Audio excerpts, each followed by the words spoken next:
તો સુરતના નાસીરનગરમાં થયેલા ભૂતિયા ડિમોલિશનનો વિરોધ સામે આવ્યો છે। સુરત મહાનગરપાલિકાની મુખ્ય કચેરીની બહાર આ અંગે વિરોધ નોંધાવવામાં આવ્યો છે। સ્થાનિક લોકો અને કોંગ્રેસના કાર્યકરો દ્વારા વિરોધ પ્રદર્શન કરવામાં આવ્યું। ભૂતિયા ડિમોલિશનની તપાસની માંગ સાથે લોકોએ દેખાવ કર્યા તો જવાબદાર સામે કાર્યવાહી કરવાની ઉગ્ર માંગ પણ ઉઠી।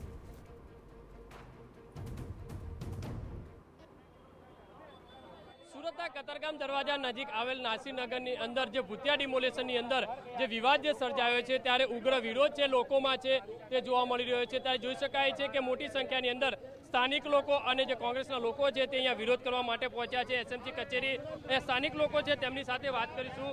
શું વિરોધ છે તમારો, કેમ અહીંયા આવવું પડ્યું?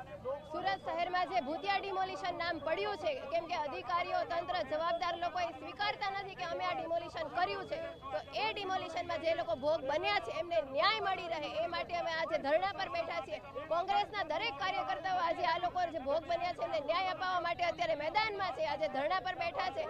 જે અધિકારીઓ વિડીયોમાં દેખાઈ રહ્યા છે, પોલીસ અધિકારીઓ દેખાઈ રહ્યા છે, એસઓજીના વડા દેખાઈ રહ્યા છે, આ દરેક લોકો ત્યાં હાજર હતા। એમની હાજરીમાં ડિમોલિશન થયું હોવા છતાં એ લોકો એવું કહે છે કે અમે ડિમોલિશન નથી કરાવ્યું, અમે ત્યાં હાજર નહીં હતા। તો અહીંયા એ બધા ખુલ્લા પડી ગયા છે।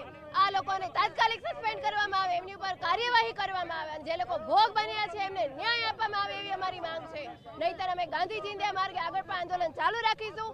2 દિવસમાં ગુજરાત પ્રદેશ કોંગ્રેસ સમિતિ અહીંયા સુરત પધારી રહી છે, એ પણ આંદોલનમાં સંમિલિત છે। દ્રશ્યોની અંદર જોઈ શકાય છે મોટી સંખ્યાની અંદર જે વિરોધ છે તે નોંધાવી રહ્યા છે, કારણ કે જે પીડિત લોકો છે તે પણ અહીંયા પહોંચ્યા છે અને જોઈ શકાય છે અલગ અલગ જે બેનરો છે ન્યાય આપો ના જે બેનરો છે તે લગાવવામાં આવ્યા છે। મહત્વની વસ્તુ એ છે એસએમસી કચેરી જે કહી શકાય મુખ્ય કચેરી છે તેની બહાર છે તે જે રીતે જોવા મળી રહ્યા છે, કારણ કે 100 થી વધુ જે ઘરો છે આમાં ડિમોલેશન થયા છે। શહેર પ્રમુખ છે વિપુલભાઈ, કઈ રીતની માંગ છે, કઈ રીતનો વિરોધ?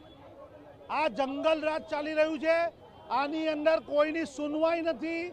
આજે 10 દિવસ થઈ ગયા તે છતાં પણ એક પણ જાતની કાર્યવાહી નથી કરવામાં આવી। 100 જેટલા પરિવારને લૂંટી લીધા છે, એમના ઘરેણાં, એનો સામાન, એની તમામ કિંમતી વસ્તુ લૂંટી એના પર બુલડોઝર ફેરી દેવામાં આવે છે।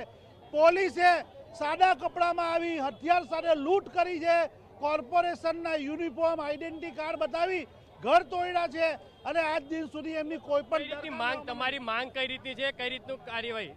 તાત્કાલિક એ જગ્યા ઉપર એમનું ઘર બસાવવામાં આવે, એઓને તાત્કાલિક એનું ઘર બનાવી આપવામાં આવે અને તેઓને ન્યાય આપવામાં આવે। એમનો સામાન જે લૂંટાઈ ગયો છે તેમને પાછો આપવામાં આવે અને જે આ ભ્રષ્ટાચારી અધિકારી, ચોર અધિકારીઓને ડિસમિસ કરી અને જેલમાં તો જ સાચો ન્યાય અમને મળેલો કહેવાશે। જે રીતે જોઈ શકાય છે કે મોટી સંખ્યાની અંદર જે લોકોના ઘર મકાન તૂટ્યા છે તે લોકો છે તે એસએમસી કચેરી ખાતે પહોંચ્યા છે અને વિરોધ છે તે નોંધાવી રહ્યા છે। મહત્વની વસ્તુ એ છે આવનારા દિવસોની અંદર કોઈ પણ કાર્યવાહી નહીં થાય તો આવનારા દિવસોની અંદર કોંગ્રેસના જે પ્રદેશ જે સમિતિ છે તેમના દ્વારા પણ વિરોધ કરવામાં આવશે તે રીતે ચીમકી આપવામાં આવી રહી છે।